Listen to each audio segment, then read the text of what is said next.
Going on, everybody? Welcome to episode 4 of podcast. I'm going to be joined today with Louis Claudio, one of the more well-known owner-operators out on the LinkedIn space. Without further ado, let's jump into it. What's going on, man? What's going on, guys?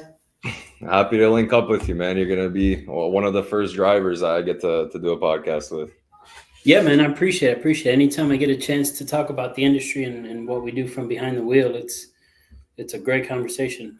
Yeah, I mean, I think we definitely need to spotlight drivers a little more. I feel like a lot of content out there leaves out the drivers, and you guys are kind of the boots on the ground, and I want to see kind of your view of the industry. So Yeah, without drivers, regardless of who's behind the wheel, man, you don't get food, you don't get clothes, you don't get anything. Like that's just how the yeah, world I think we moves. all need to realize that without drivers, there is no broker, there is no dispatcher, there Th- is no nothing. There's None of us no have yeah, jobs. So I mean, let's there's no jump into supply it, man. chain. Yeah, there's no supply chain for sure. But let's get into it. How did you end up in logistics? Like, where did you get your start? So before I got my CDL, even I was a broker as well for a company, for a different company. I what I was doing at that time, I wasn't married yet, but I was brokering from like 7:30 in the morning to like 4 in the afternoon. And I had my Class B CDL. So I would run a night route from like um, midnight to like 7 in the morning. And then you And come back in the office and then start I'd come brokering back, I'd freight. run straight into the office and I'd broker. And I did that for probably a year. Now, there's a reason I did that. Like I was doing that because at the time I wasn't married yet, and I was trying to save up for my wife's engagement ring. And I found the ring I wanted, and I needed the cash. So I was like, brokering at that time. I was really young, knew nothing about it. I was like, it's not going to happen just doing that. It was just a hourly job, and so I did that for like a year just to save up enough cash to do that, and that's what kind of got me knowing how the brokerage side works.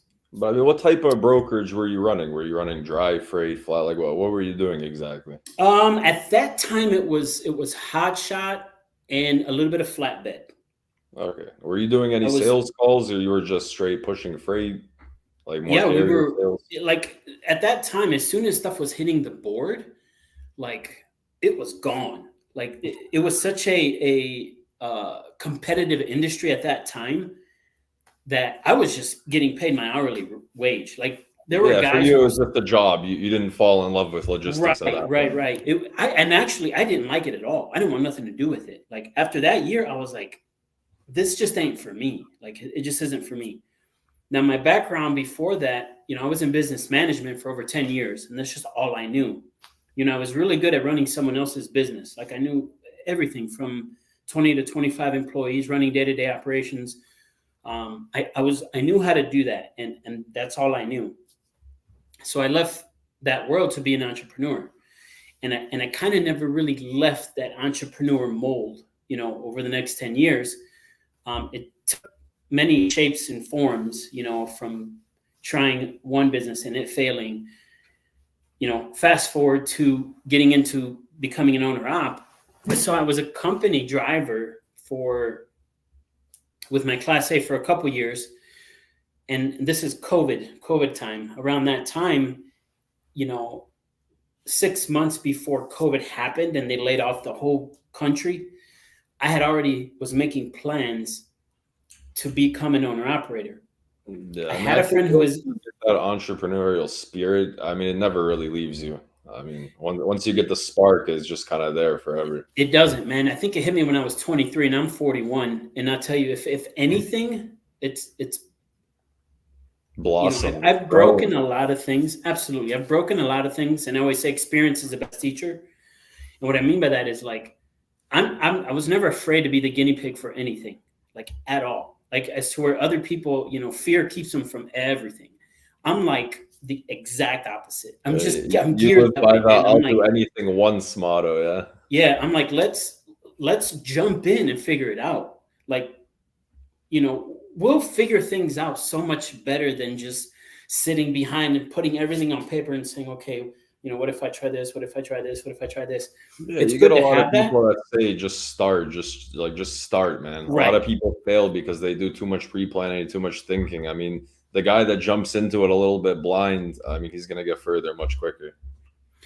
And, and that's kind of what I did with this industry. So like when I was a company guy, I was making great money. I was working, getting 70 hours a week. I was home every night. I was clearing over 2 grand a week. So none of it was bad. It was great. So No you were touch home freight. every single day as a company driver. Every night I was home. I Oh, that's the landed a best. miracle account with a company that landed a GM account in our area. So they landed a huge contract, and I was there from the startup. And What yeah, I region is was that? Where's home for you, or where was home for you at that point? based out of Fort Wayne, Indiana, Roanoke. Indiana. So you're running like Michigan GM, that kind of stuff. So we have a Fort Wayne location. Um, I'm 1 mile from it. I can Ah, okay. literally. I live 1 mile from that GM, and the company I was with at the time, they landed that contract. So the work was great. There was a ton of work. Like literally, they let us max our hours out and be home every night if we wanted it. So the money was great. It wasn't a money thing. I had a friend who was an owner op at the time, and we compared his 50-hour work week compared to my 75-hour work week. I brought home 2,200. He brought home 6,500. Yep. I could not sleep after I Yeah, saw that knowing that paycheck. after you I hear those couldn't. numbers, yeah, I it becomes saw tough. it, and I just couldn't get it out of my head. Yeah, And I was it like, was we're like a doing the sickness same too. work. I'm sure Hold you up. laid down every night and thought about that. The same amount of work, maybe I a little did. less. I just, first off, I didn't believe it. I was like, there's no way. You worked 50 hours this week, and that's what you made for the week. And so that hooked me, seeing that. And so what happened is I saved up like $14,000, bought my first truck pretty much in cash with that. Still broke, right? I got maxed out credit cards, and I bought the truck, and we get laid off. The pandemic happens, COVID happened. And so they laid us off. We had 2 months of no work. And, Yeah. I looked at my wife and said, I guess this is the time to start. This is Yeah. it. But And that's that's how I got actually it. crazy to me because I had a question written down that I'm staring at on my screen for later in the show, and it said, "How was 2021 for you being an owner op? Like you must have been making a killing." So I mean, it kind of segues into that. That was, and mind you, coming from never having generated that much revenue, in the 4 years I was in the industry as an owner op, I bootstrapped it from zero to $1 million. And just to kind of put in perspective what that means in the trucking industry, like that's one truck, one operator. You can just understand the volume if you multiply that by 10, 15, 20, 500, 2,000. Yeah, That was man. just I was me booking running. freight at that time, and I was seeing trucks hitting 15, 16, 17,000 gross in a 7-day work week. I mean, 2021 was like pretty much the I best time you could never, I have been. never experienced it, but I ran as hard as I humanly could, and I broke my first truck because I ran so hard. I broke my first truck and got my second truck, and just I kept running. So basically, you had this idea you wanted to be owner op. It was like in your head from the moment you heard the numbers, and then COVID just kind of pushed you and said, you're going to become an owner op whether you want to or you don't want to at this Well, point. yeah, and some owner ops who get in the industry, they don't have a business background. They just have Yep. a strong work ethic. Like they're dedicated. They know how to grind. Like they're good at that. And I've had friends who had no real understanding of cost per mile, what expenses were, and for the most part, I didn't either until I dove in. But I was able to learn how to manage it a little I better. think there's a huge issue, and I know that you're obviously one of the ones that understand this part. But I think the easiest explanation, I mean, I deal with it all the time. Like owner operators forget that they're also an owner of a business. They're good at the operator part. Don't get me wrong; they can Right. drive the truck. They're great operators. But so many owner ops they think they're going to make money, and they completely fail the business side, the owner part of being an owner op. And I think that's where you see the most failures when it comes to being an owner operator. Is the whole like you're running a business. A lot of Yeah, drivers I think don't understand the business side of it. Yeah, there's a lot of like it does its job as it inviting you to the industry, but it does a poor job of like teaching you what it is, of how to make money, like how to run numbers, what it costs you per mile to run your I mean, truck. let's back up a second because we're gonna get into that for sure in more detail. But let's go over this. So you were an owner operator, you had your own authority, your own MC number, and you self-dispatch. You booked your own freight. Correct. So you were a true owner in every sense of the word. You had your own Yeah, equipment, your own MC, you booked your freight, and I worked on my own equipment. and Like you were the mechanic on top of one it. thing about getting a truck was like I didn't get into the industry being a mechanic, not on the diesel side.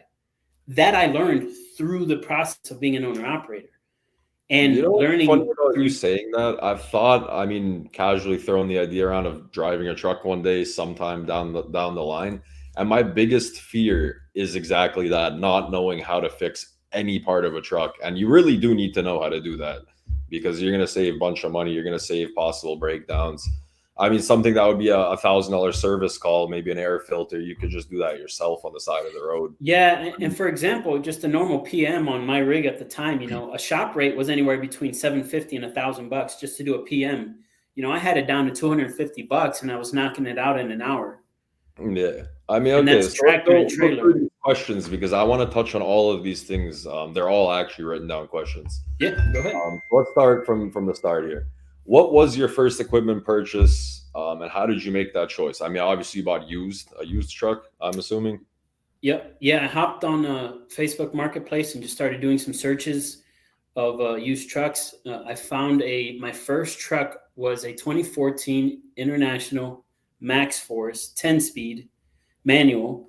Man, Yeah, I've always driven manual since I was a little kid, so I I mean, knew I manual didn't want an drivers automatic. are tough to find. I mean, I worked in a company where we had two manual units, and they were always tough to fill if a Yeah, driver fell yeah, off. yep, yeah. So And so you I got the paid manual truck, 2014 used. What about the trailer type? What were you hauling? Dry van, right?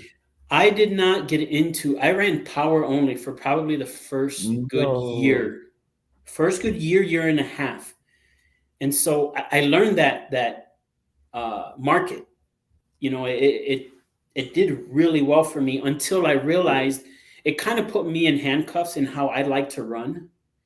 There were certain areas I didn't like to go to, and it was a little trickier as a newer owner op with a newer MC to run where I like to run. Because at the Mhm. time, when you get in the industry, you just get in to run, and you want to get in, and you find out a lot of things the hard way. You find out bad brokers, crappy, carriers, but you got to run. So So you you're ran not. power only for the first 12 months.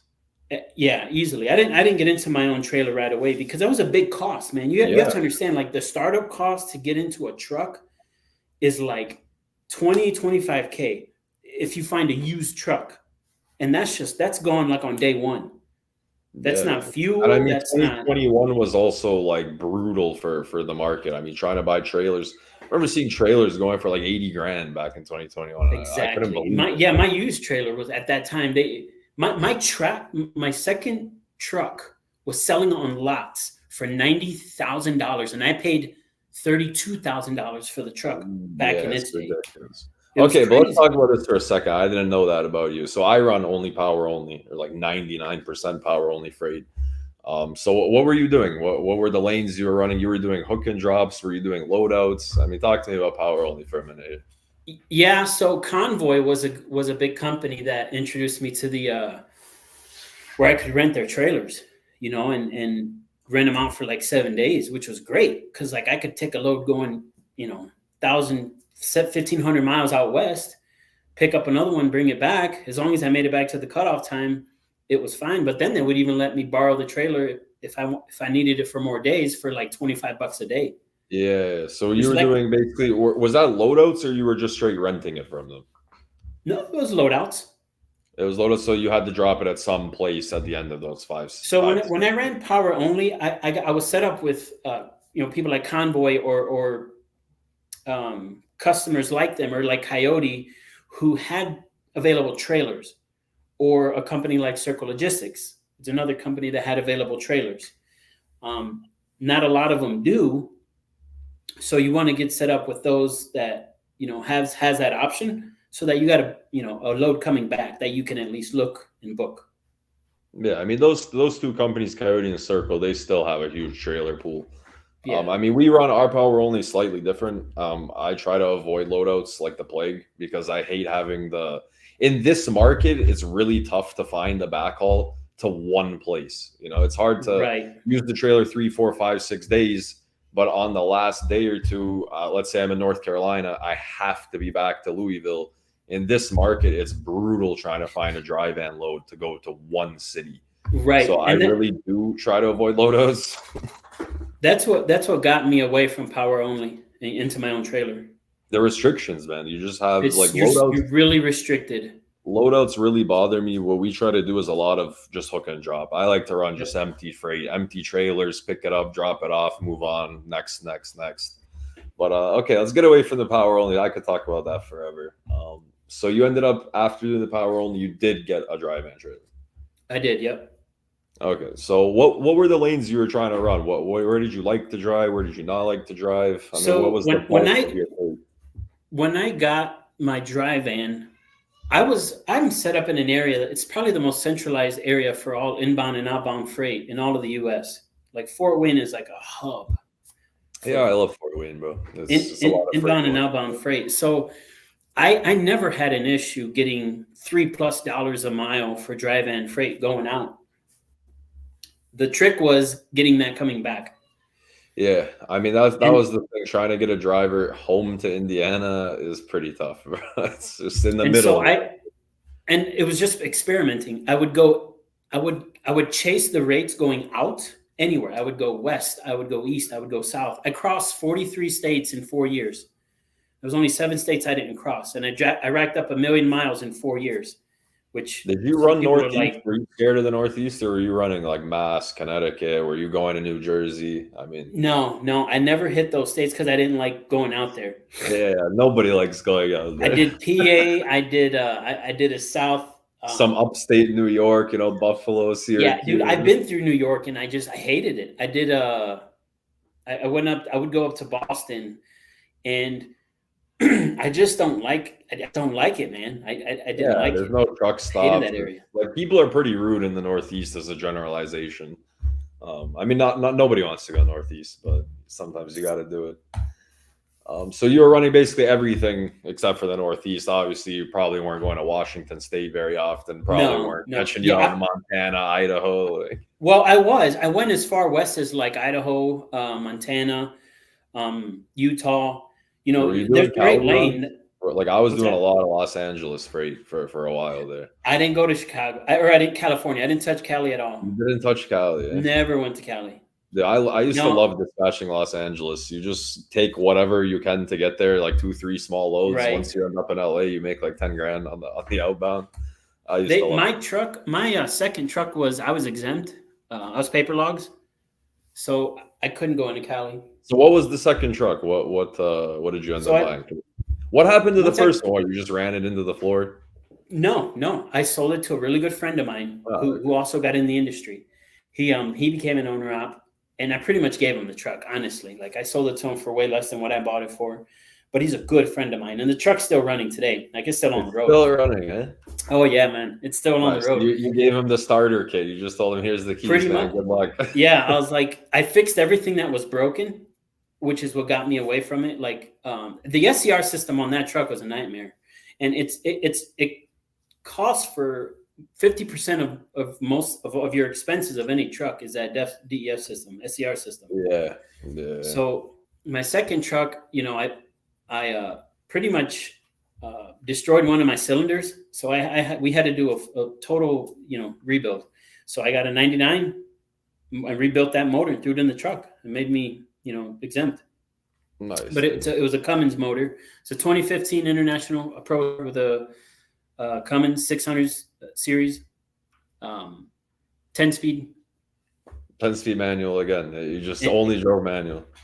Yeah, I've only driven manual, and it was I fixed everything in that truck, man. I probably had just just around 50, 55 grand in just the hood, under the hood, man, between the motors and all my oil cooler, oil pump, cranks, bearings, mains. I replaced everything on that truck. Yeah, I mean, that's the thing. I always tell my drivers, like, if you don't take care of your equipment, how are people going to view you? You know, if you have a dirty truck, people are going to look at you and just think like this guy doesn't care about much. You know, you got to appreciate your equipment, take care of it, maintain it. And I mean, I can see on your face how happy you are just talking about what you did to it.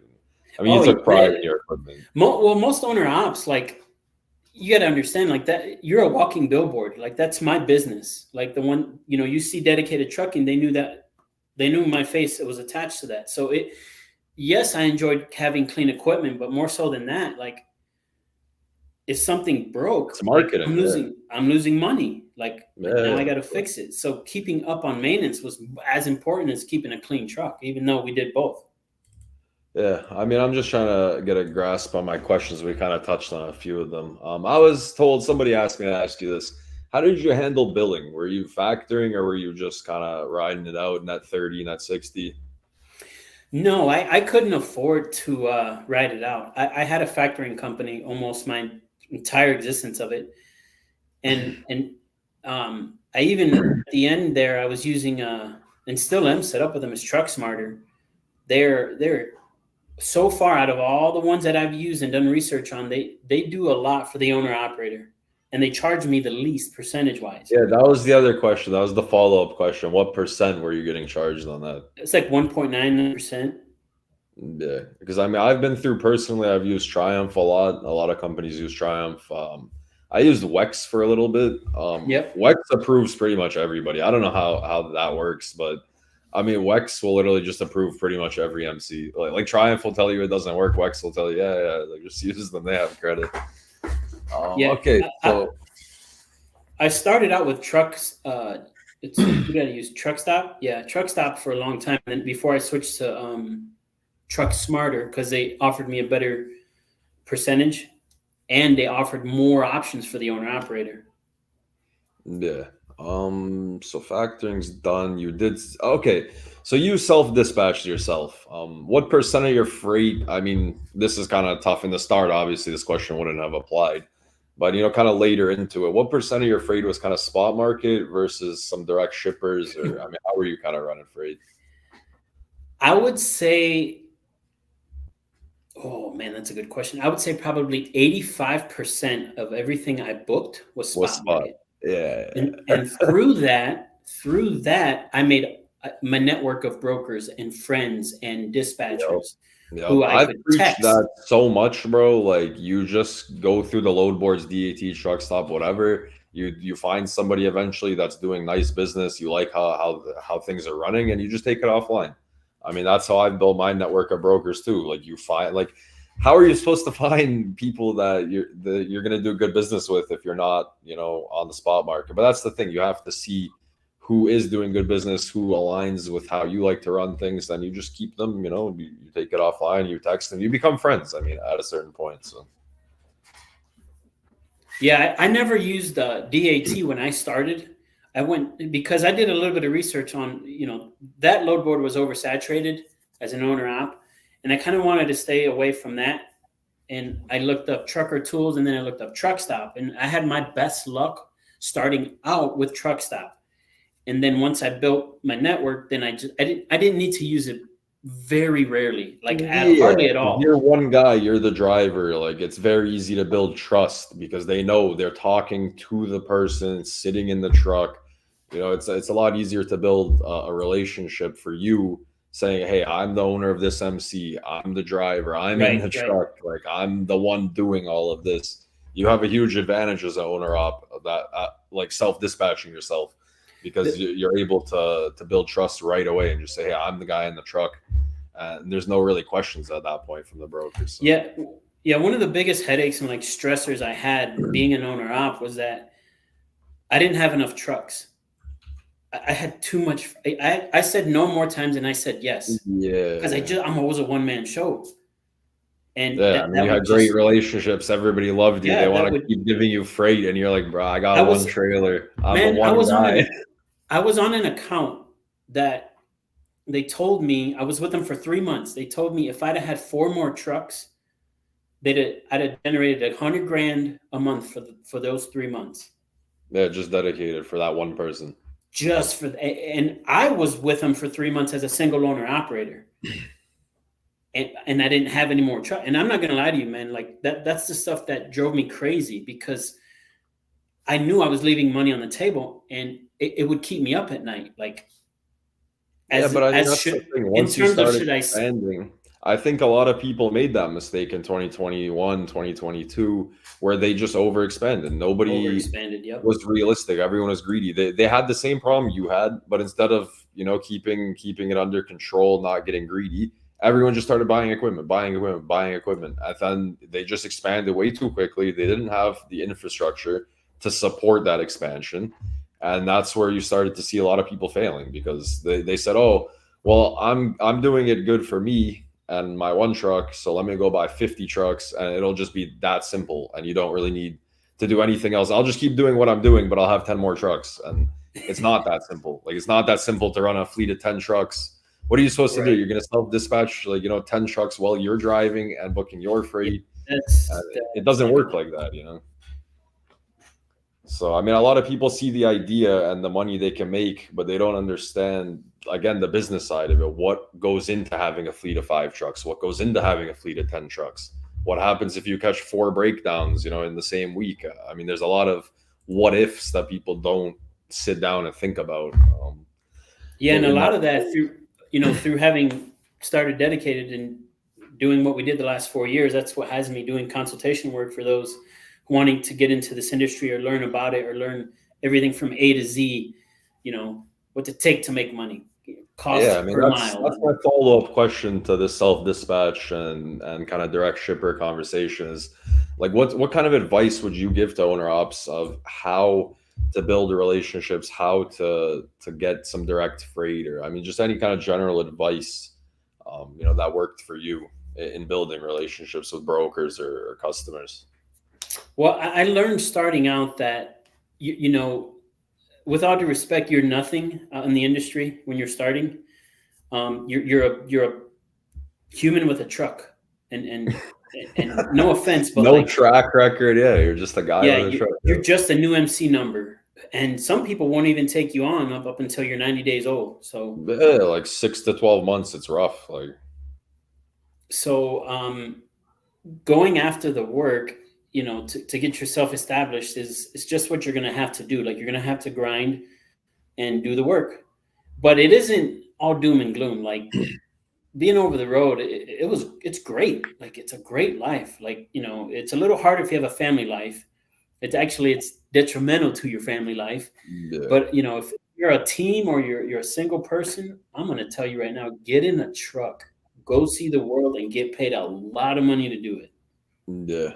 Yeah. I mean, truck driving, honestly, if you don't have too much tying you down, it's a really good career. Like, a lot of those people that don't really know what to do with their life, I think trucking and logistics industry it's a really good idea if you don't have, like, kids and a family, and if you're young, and like you said, you get paid to see the world, and I think that's really cool.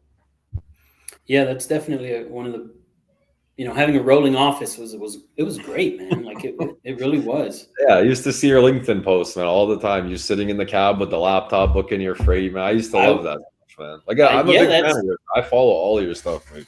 I appreciate it, man. But yeah, seriously, we're at the dock booking the next load. Like, when I say spot, 85% was spot market.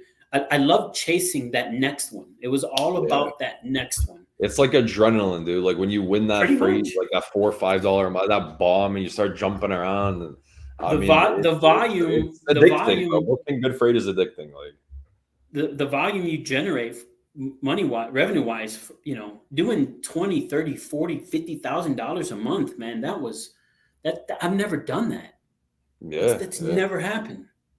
Yeah, but I mean, okay, so let's get into direct shippers. I want to get into costs with you, because I think that's something that's a huge conversation and nobody's really talking about it. Let me find it here.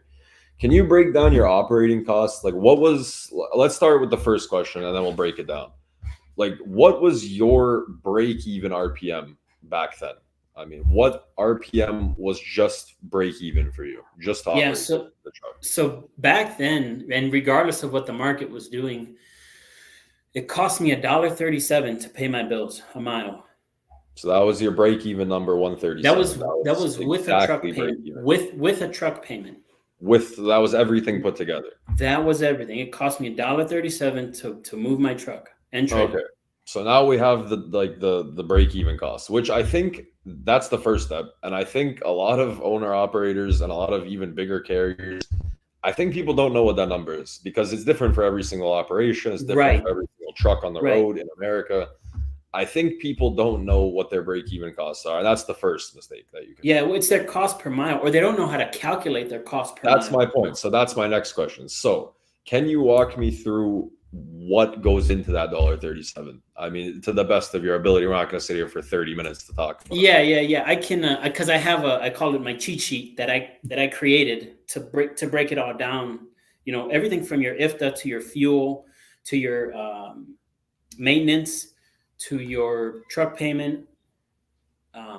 You know, you're breaking all that down, and once you are able to figure out your actual cost per mile, you know, you do an average of like 100,000 miles a year. That's going, you know, roughly an average. You do that, or 150,000, you're able to figure what your cost per mile is. And once you figure your cost per mile, because here's what I did not do this when I started. I didn't run cost per mile. I didn't even know how to calculate it because of the rates. The pandemic rates were so high. You know, I was doing 10 to 15 bucks a mile. It didn't matter. Back then, crazy. anyone It did not could run matter. any truck at any amount and you would be profitable. Exactly. You know, you're doing 10, like you said, 10. I was doing 12 to 17 grand in like 7 days. Yeah, bro. Monday to Sunday, people were making at least 10 grand. Pretty much every truck that was on the road. And so I did not know my cost per mile. I learned my cost per mile the year my fuel bill cost me $180,000 on one truck. Jesus. When I did my taxes at the end of the year, that pissed me off.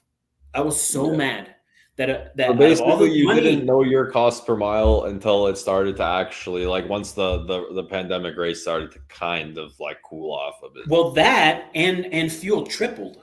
Remember, two things happened. Yeah, I remember. Rates went down, fuel tripled. Yeah. That's at the end of that year. That's when I looked at my numbers and said, 180,000 of my money went right to the fuel tank. Yeah, I didn't get to keep that. I expensed that in fuel. That drove me nuts. If you could sum it up in like a minute or two or three, how should an owner operator be? Like, how do they get to that break even number? What kind of goes into? How do you calculate your break even RPM? I mean, in a pretty short form way. Well, I mean, if you're not making 30 to 50%, it's pointless to be in a truck. You know, above your cost. Yeah. You know, you can survive 25, 30% above your cost and you know, make a decent living. Yeah. I mean, I think right now, I mean, to me, honestly, I don't care what truck it is. I don't care because I go through like basically I have a bunch of owner operators. They're true owners. They own their trucks. To me, I don't really care what the situation is for any truck in America. I think if you're making less than $2 a mile on your total gross, that there's a huge issue going on. I mean, it's not impossible in today's market, even if you're just 100% spot with like no relationships. It's very doable to be above 2 RPM currently. Like, it's been very doable. And I think any truck in America that's under 2 RPM in the past 2 years, there's a bigger issue going on there. And I think that all falls to dispatch, or if they're self-dispatching. Because I mean, I've been running trucks and I get a list from a bunch of different companies and my friends and their results. And I mean, like, trucks shouldn't be operating under $2 a mile ever. I mean, that's just my opinion. People can fight me about that. But. Well, see, the pandemic rates kind of created it diluted what the market was. So like before pandemic rates, the market's always been the market. It's always been what transportation has run at. And then pandemic rates just, 3,000-4,000 new MCs flooded the market. And like 6 months later, 4,000 or four more thousand left the market. So like Yeah, it was I a mean, dude, huge, because people were seeing like owner operators are making like $10,000 clean a week checks, and they were just telling all their friends, and everybody and their son and uncle and yeah. daughter and Everybody granddaughter was were buying trucks and getting CDLs because they're, oh, I'm gonna make 10 grand a week. But you know what's the funniest story of all of that I had is I had a friend, one of my owner operators, and he told his friend to go get a CDL. And in a very long story short way, by the time that guy got a CDL, the market cooled off, and then he quit like 3 months after like having a CDL because then the rates were like back. He was making like 2-3 grand a week, and he was like, "Oh, this is bullshit. Where's my 10 grand?" And I mean, that was my favorite story about all of that because he was like sold the idea that if I get a CDL, I'll make millions of dollars. And by the time he actually had a CDL in his hand, the market had cooled off, and he just quit trucking like very soon after. Yeah, when the market normalized, that's when everyone started complaining about like, oh, I need this much to run into, and you hear a lot of people bashing brokers, bashing this, bashing that, and it's like, for one, it's a business, which tells me you're not running it like that, and you think you're going to get rich in this industry. Like, I I mean, mean, we you're just going to, talked about it on episode one. I've been talking about it kind of casually through multiple platforms. Like being an owner operator is boom or bust. Like most people get into it, they don't understand the business side of things. That they don't understand how to book freight, and everybody throws shade at dispatch services, so they don't want to use that, but they think they're smart, and then they start failing. They start blaming everybody around them. And I yeah, mean, being an owner operator, it's boom or bust. Like you get into it, you either make a lot of money or you make no money, and you should have been a company driver. Because if you like being an owner operator is not easy at all. First of all, you're a truck driver. That's already tough. You're already living in a truck. Like that's already hard. Now you're taking on the owner op thing where you got to pay your own breakdowns. You got to pay your own flat tires. You got to book your own freight. And I mean, that's just a whole different, a lot of company yeah. drivers just see the paychecks and they think, oh, I'm just going to go do this owner op thing. It's going to be super chill. And then they get their first Well, breakdown and it bankrupts them. And like, yeah, and that's the reality of it. Like that's what you learn pretty fast in this industry is it is a cash cow industry, but it's the most expensive business, startup business you could ever do. Just because you make 250,000 a year, it's not uncommon to expense 200 to 225 of that 250,000. yeah, I mean, dude, just look at like a service call. Like you have any roadside service call, you're just minus $1,000. You break down. Like I had a truck breakdown a month or two ago, and he broke down in like such a funny way that the truck was on the shoulder but in a turn. And so within like Oh, 30 minutes, we had DOT there. The police came. They forced the tow. They forced towed us 200 meters to like the next parking lot. That cost us $1,500. Like 200-meter tow, $1,500. And the owner op's like, oh, this is insane. I'm explaining to him, I'm like, buddy, like you're an owner of a business. Like this is just the kind of stuff that happens, man. Like you're not a company driver. Like you have expenses. It's all like you want to make all the money, but you also have to deal with all the problems at that point. And I think a lot of people forget about that side of it. yeah, there's definitely 10 to 15 hats you're wearing Yeah. constantly as the owner and the operator. How was a typical day for you with self dispatch? Because I haven't talked to too many owner operators that self. I mean, I'm a dispatcher, so if I talk to them, like I'm dispatching them. I haven't had the chance to talk to many self dispatching owner ops. Like, what's a day look like? Were you trying to pre book yourself? Were you like, what happened if you had a fallout? Like, if somebody canceled freight on you, what would you have to pull over and start looking for the next load? And I mean, I just Um, can't imagine it. You know. I have, yeah, it's happened where I get the call and I'm en route to the pick. It canceled. Well, that's cool. I'm pulling into a rest stop or a truck stop, and yeah, back on the board. And But you just bust out the laptop and you just sit there and you try to book your freight. yeah, though I like to chase the money when I was in the industry, and so I would set up all my searches around what's the rate for my commodity, where I'm going. What are the hot zones? There's a lot of zones that pay well coming out, and so I would stay running those lanes. When I would set my week out, I would set a goal for the week. I'd be like, this is what I want to generate this week, and so I would try and pre-book that week. I would try and get it set up to where I was good Monday through Friday, and I come home for the weekend. Yeah. And Um, early on in the industry was living on that spot market. Yeah, I wanted to talk to you about winter. That's always like a hot topic with owner operators. Like, did you avoid being north during the winter? Were you running just south, or were you just kind of doing the whole? I always make the joke like when winter comes, I have to become a weatherman. I got to start looking at the radars. I got to book freight to like avoid certain snow. And I mean, Yeah, were that's a you? Did you embrace winter? Did you chase the money, or did you just kind of chill in the south? Like, no, man. When it came to winter, I don't go west. I do a lot of south runs. And again, I run away from the bad weather. yeah, Because I was always one accident away from ending my career, ending it as fast as I started it. yeah. So I would avoid, because I only had one truck in me, I would avoid the bad weather. I just ran away from it. Yeah, so you were one of those like South type of drivers, like keep me between Texas and Virginia, Texas and the Carolinas. Yeah, Yeah, a lot of southeast.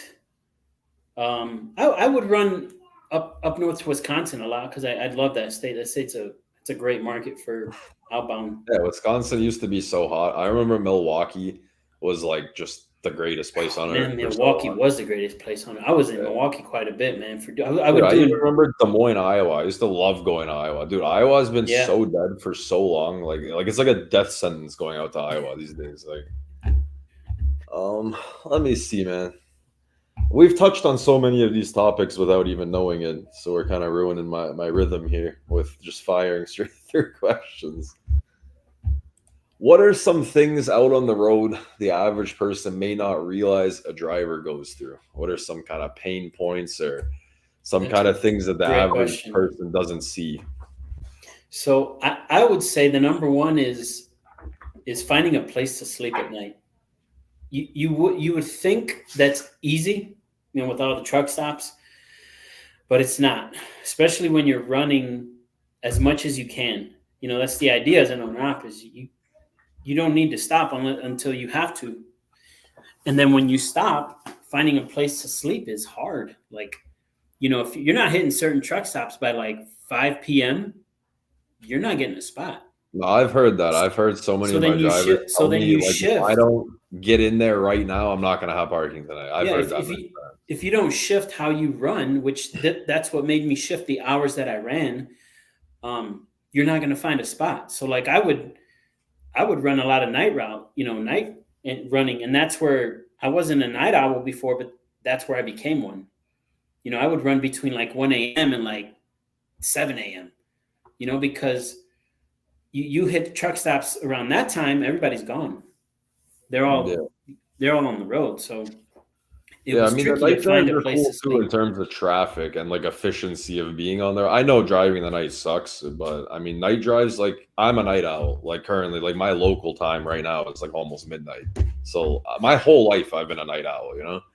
And I think if I Wow. was a truck driver, I would be running straight nighttime because you have less traffic, less problems. Yeah, you Like you do. I enjoyed, honestly, that was my most favorite time to be out on the road was between like because I couldn't drive through the night all night because I just couldn't stay awake. But I would set my lanes up to where I would get up at like 1 in the morning. By 1:30, I'm rolling. yeah, that's trippy, dude. Like just waking up at 1:30 to, to just go start running freight. Yeah, you definitely build that gear inside of you where you got to understand. I've got a rolling house, so like I had everything. I had my bed, my fridge, my coffee, my food. Um, Hey, you have a TV with some like you play games, you watch movies. I didn't have a TV. Believe it or not, man, I was I I was constantly working. Like I was always working. If I was stopped, it was just to take a shower and or sleep. Yeah, so let's go through that. So parking, number one issue. That's like trucking pain point. I mean, they have Yeah, that truck parking club. I've been following those guys. That seems cool, man. It's like Airbnb for truck parking. right, I mean, right. those guys are doing some cool stuff to at least try to alleviate truck parking problems, since that's literally the number one concern of every truck Yeah. driver. What else? I mean, how does like cooking and dishes? And because I follow some guy on YouTube, he does like cool trucking stuff, and he's like cooking all the time, but then he has to go do the dishes in the sink at the truck stop. And it just like, how does cooking and dishes and showers and I mean, how does all that work? So when do my meal plans. Like I would prep my meals for the week at home, and I'd have everything for the week already made to where I could That just use my toaster oven, or I could warm it up in the microwave. that's a good idea. But everything was pre-made before I left, and I mean everything. Every week I was like a creature of habit. I always So you were home always every single weekend to meal prep. correct. Okay. Yeah, I mean that makes it a lot easier because I mean I got guys that are literally like 3, 4, 5, 6 weeks OTR. I mean I don't Yeah, know yeah, how yeah. they do that. I mean, yeah, if you go home every weekend just to put in Tupperware all your food, that's great. I mean, at that point During, you well, just during save the yourself so much. during the pandemic, I was out a lot. I wasn't home much, and even so, I would eat out. I would eat at truck stops or grab me a little, dinner here, meal there. Um, I tried to stay on the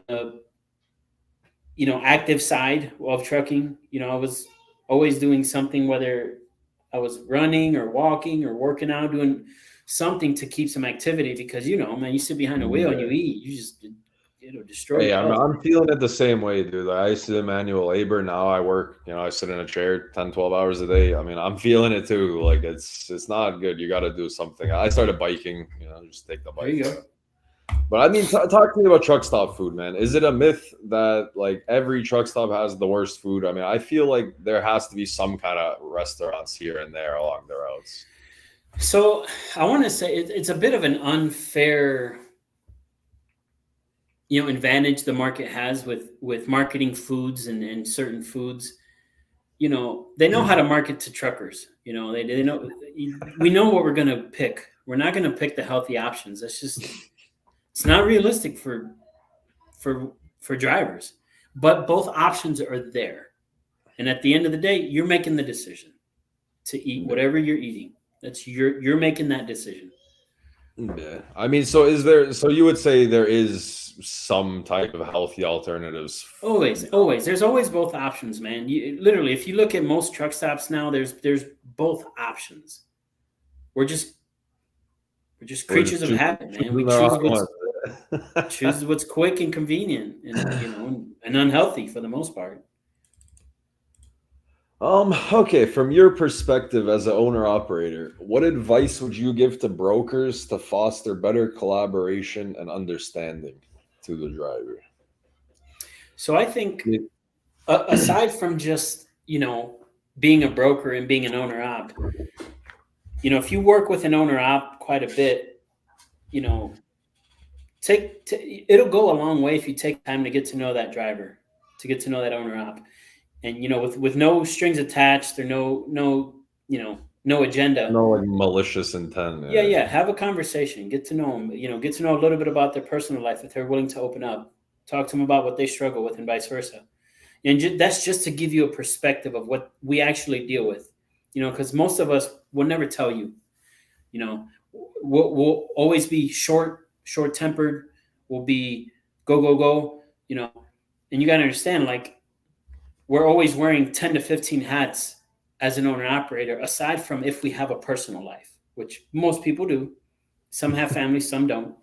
you know and it goes a long way, man, when you make a phone call, just to say, hey Just to man, say how's what's it up. going, what's Yeah. going on, how's business, blah blah blah.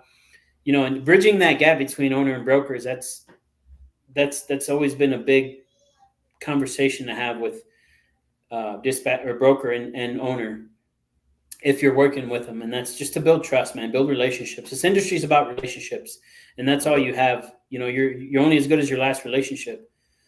So you're constantly working on your business, who you are, your brand, what you offer the industry, and then bring to the table. And people will, it'll go far. Like I said, we've been able to share our journey on LinkedIn from day one, and I didn't realize it's going to do what it did on that platform. And it's been one of the best things that's happened in my family and my career.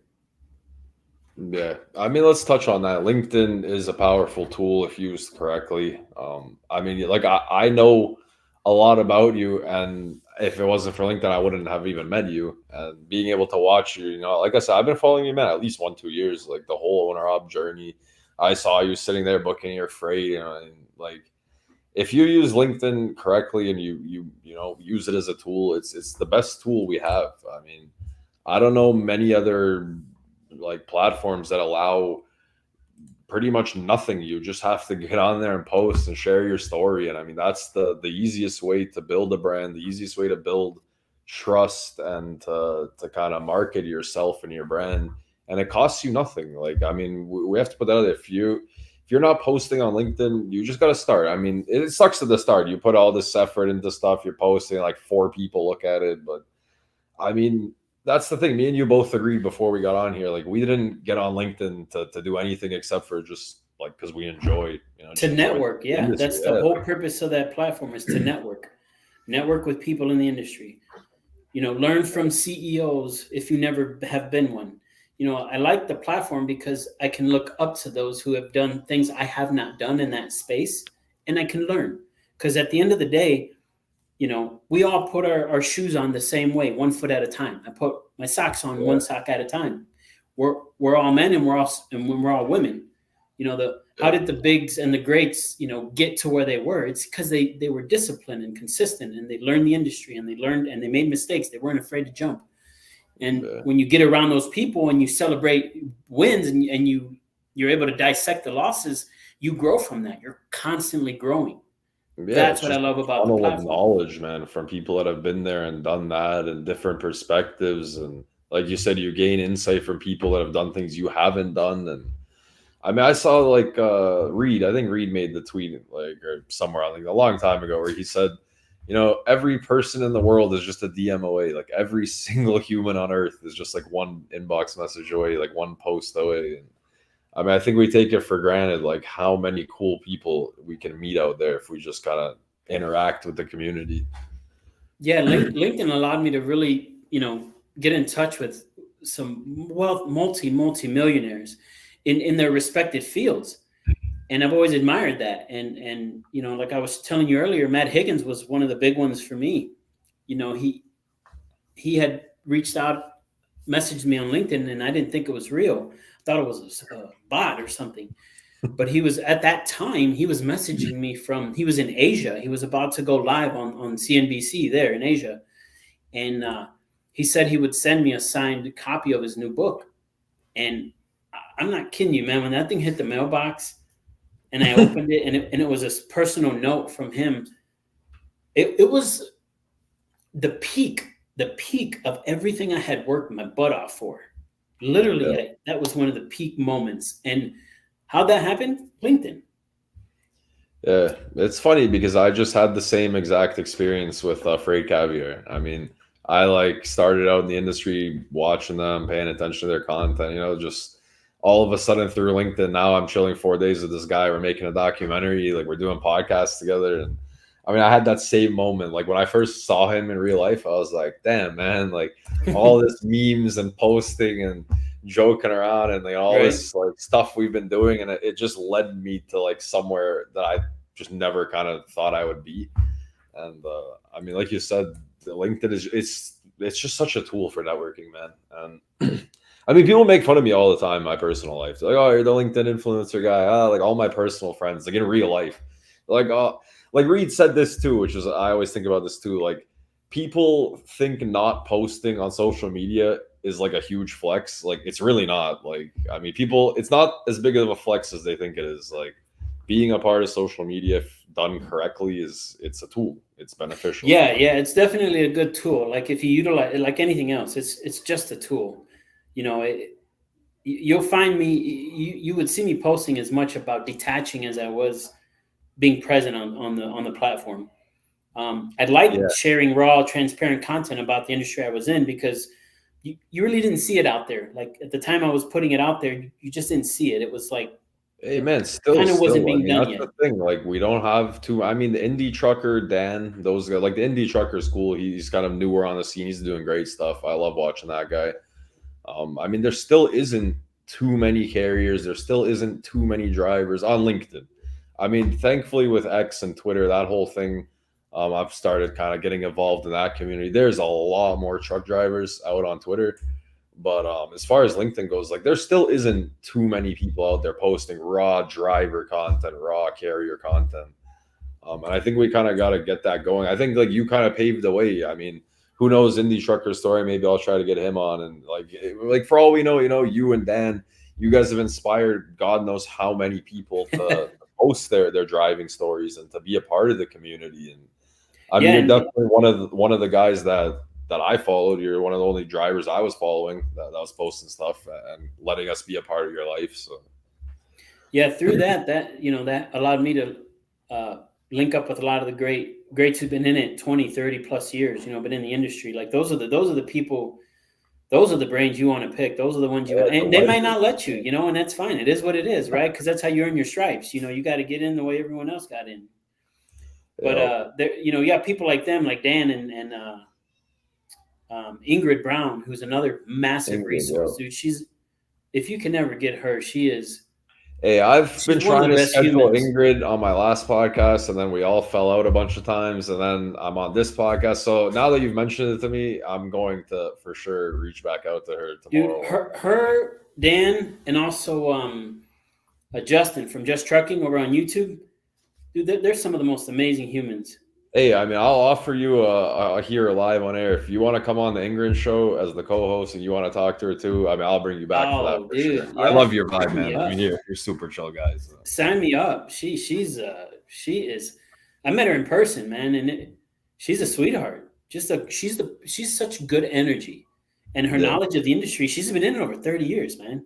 She's like a powerhouse. All right, we're gonna run it back with you and Ingrid at some point. I'll try to set that up. We'll definitely run that one back. At what point, this is the question where we start to kind of wrap things up. At what point, I wrote this myself too, that's why it's kind of funny to me. All right. At what point did you realize the market is dying, and like what kind of got you out of the driver's seat? Was there like a 1 day thing, or was it just kind of creeping up on you? Dude, I'm gonna tell you right now, that 1 day thing is like every other week. I can't tell you how many times I wanted to just walk away from the whole thing, like just walk away, like burn everything, and like I wouldn't care.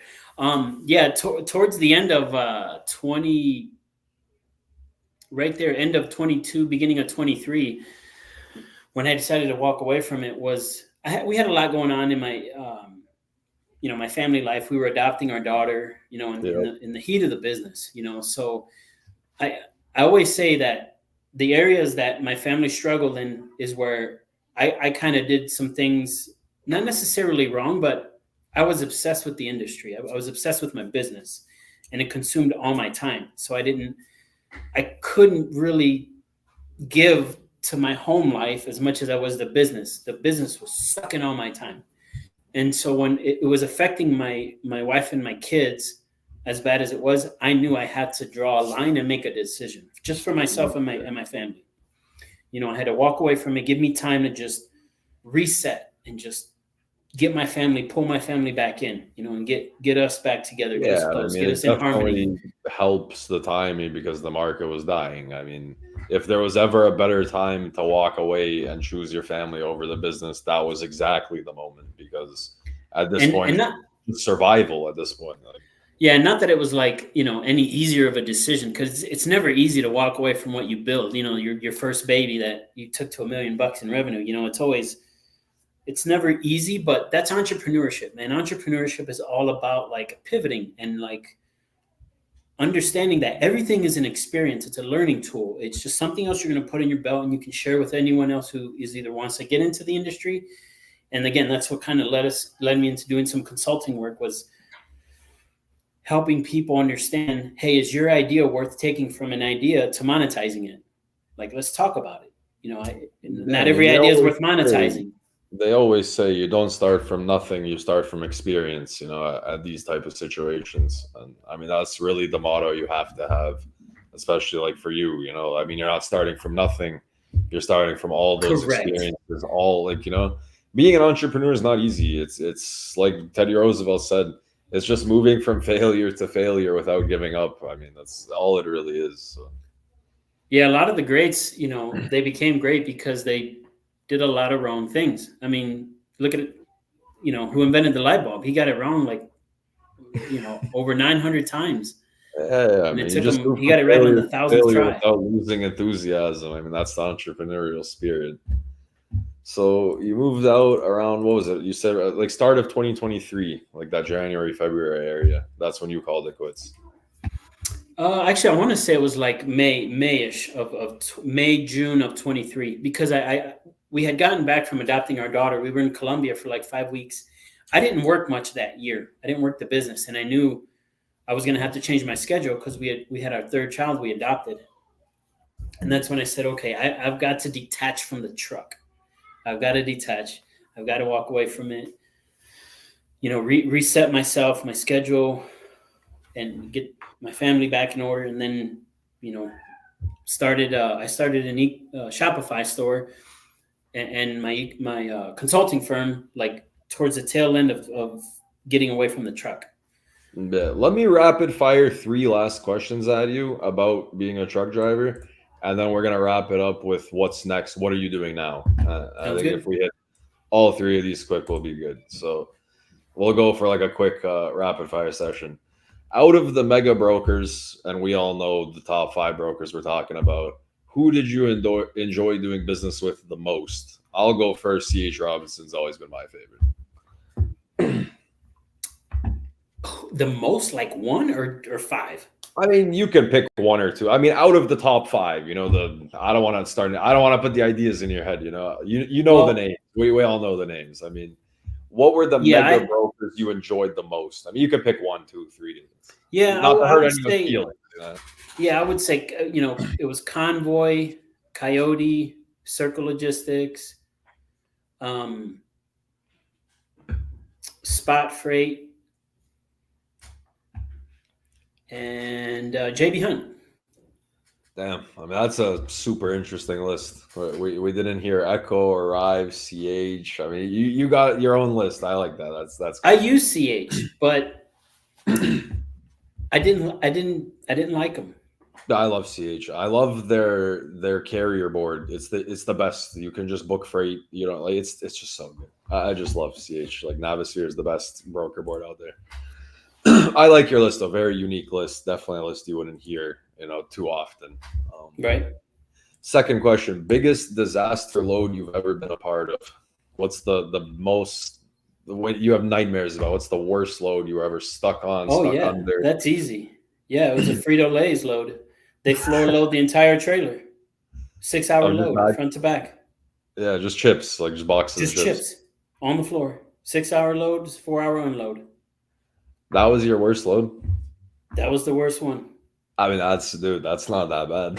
That's just like a layover or two. Like you're okay. Like I mean, Yeah. I was expecting some restack situations. I mean, one time I was told palletized potatoes and they loaded my trailer with bulk potatoes and then they didn't have a tipping machine at the shipper, so we were stuck with the freight Oh and we had to deliver it. So I was expecting something wild, dude. I mean, like a no, long I load and unload is not that bad. I would do my due diligence to kind of not get caught in those situations. Hey, I picked up at a Campbell's soup facility, and my rate concept palletized like palletized soup, something like that. And they loaded us with bulk potatoes. I mean, nobody saw that coming, dude. Like we just backed into a dock door and they just somehow loaded potatoes. Okay, biggest disaster load. Not really a disaster. I don't want to discredit you there, but That's all right. that's It's a not too disaster bad. to me. That's not too bad. This one, pros and cons of using a dispatch service. Why did you not use any dispatch service? Do you have an opinion, negative, positive? I mean, what's kind of your take on a dispatch service for an owner operator? Yeah. So personally, I needed full control of my operation. I couldn't, the idea of having someone else control where I went and do that work for me, I could do that, and personally, that's why I dispatched myself, is just because only I knew where I wanted to go and what I would take and what I would be willing to take for that lane. And so for me, that's why I didn't need a dispatching service. Yeah, but see, that's the thing. You were successful in your business. You obviously understood how to book freight. You obviously understood the intricacies of doing that. And honestly, I've said it to a lot of people, and I'll say it for the rest of my life. Being a dispatcher on the surface level is really not difficult. I think a lot of people kind of want to say that being a dispatcher is tough and booking freight is tough just because they want to seem kind of important. But at the end of the day, you can teach somebody how to be a dispatcher in like 5 days. Not That's the thing. It's really easy to learn. It's very hard to master. But at the end of the day, like an owner operator should understand how to book freight relatively quickly. And I think like you obviously understood that, and you obviously like got the idea of how to book freight. So you were cool with that. You didn't need a dispatch service. Let's put it that way. Right. I've dealt with a lot of owner operators though that do need dispatchers, and Yeah. I And think it's like it's just a person to person kind of thing, you know. right. It's one less thing for them to worry about. And yep. Yeah, I mean, it just depends who you are. You know, some people just wanna drive the truck. They want to be owner op. They want all the benefits of being able to choose the freight. They want to be their own Right. boss. They want to make all the money, but a lot of people just don't want to deal with the headaches of, I mean, dealing with freight is a headache, man. I mean, you get canceled freight, you get this, you get that. It's a lot that goes on. Yeah. It's a lot. But that's it, man. We've hit every single question. So let's wrap it up with what is next for Lewis? What are you doing now? What is next for you? Do you ever see yourself getting back in a truck? I mean, what's your next 5 years looking like? Oh man, I've been truck shopping. I know that may sound crazy. Don't do it yet. Just wait like a couple more months, Yeah. probably until 2025. I think 2024 is the mark. I think we're dead for 2024. But It's fun to kind of go back into that mode, because I was such a creature of habit. I was in such a scheduled world. But honestly, I enjoy communicating this with people, and I think, leaning more on doing consulting work is what I'm going to lean towards and enjoy, and really help people in all the areas that they need help in, right? Especially from an owner opposition or anything that has to do with the transportation industry, is what I'm leaning towards. I mean, I think you had said something to me about it or somewhere. I can't remember where I read this. You were talking about a pricing plan to help owner ops understand their pricing, something like that, something along those Yeah, lines. yeah. Putting out a calculator to figure out your cost per mile as an owner op. Yeah. I mean, like if Yeah, you ever come up with that, if you ever want some help, I'll post it. We'll reach. I think that is something that truck drivers need help with. And I mean, I'm always absolutely. down. I'm down for that cause. If you're out there trying to educate owner operators from the position of being a successful owner operator, I'm always down for that journey. So consulting, you're gonna stay in logistics. You're definitely keeping your feet in this industry. Well, just in business in general, like I said, my background before I did this, I spent 10 years running someone else's business. So the whole ideology of taking an idea to monetizing it, how to set up an LLC, how to establish your own business, that's something we've done really, really well. But we can teach people how to do it now. So the platform is there for, I want to help people who are interested in doing that. And, is this an idea worth even getting into, turning into a business? Mostly entrepreneurs. I just enjoy, man. I enjoy the crowd, those people. Solopreneurship has been it for me, man, for years. And I've taken one business to $1 million in revenue, and I'm working on doing it again with a different one. So, Yeah. I mean, I think you're definitely one of those people that I would trust right away just watching your story over the years. I mean, coming from somebody that's never maybe seen you on LinkedIn or knows you, it might be a little more tough. But for me, like if you tell me I'm gonna start selling, a course, or I'm gonna start educating truck drivers, on how to be owner operators, I would just trust you blindly, like right away. I'm like, yeah, this guy, I watched him for 2 years sitting in his truck booking freight. I remember watching all of that. Like, you're really credible to me. I loved your story, man. Like I said, you even shared with us, the whole family thing, the adoption thing. And I mean, you kind of let everyone into your life. And yeah, it's been yeah. really cool to It was watch how very, you yeah, it was been very doing. raw. Yeah, it was very raw. And again, I like to just be transparent, and most people are so afraid to be transparent because of fear. They don't like being uncomfortable. And when I show you you know, I always like to share this with people who are maybe struggling with ideas or not sure what to do with this or how to earn any income in this or to dabble in such another this industry. And I always say, if you want to start buying things without looking at the price tag, then you got to be willing to work without looking at the clock. You just gotta grind. Like you just have to develop that gear inside of you, that discipline to chase a goal, to not be afraid to go after it, but be willing to put the work in. Like, don't just talk about the idea.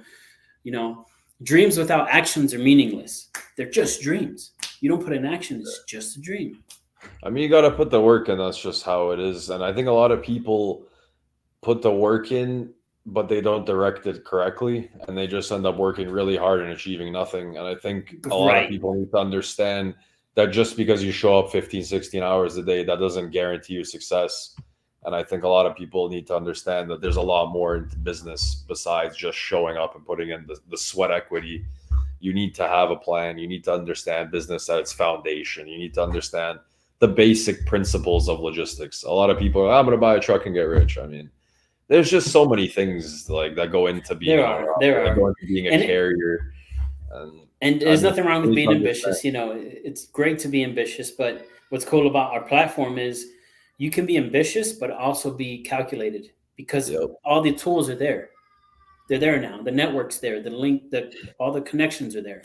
And you just I just think people get sold this dream of being a truck driver from movies, from LinkedIn. I think we just don't see enough of the failure stories. We only see the good stuff. We only see the good, the success stories. And I think it just doesn't create a very realistic picture of what an owner-operator really is. It doesn't. That's why you saw me constantly posting breakdowns and like the crappy parts of the reality of it. My family struggling and like that's real life. Like being transparent is the best way to learn whether or not you want to get in this industry.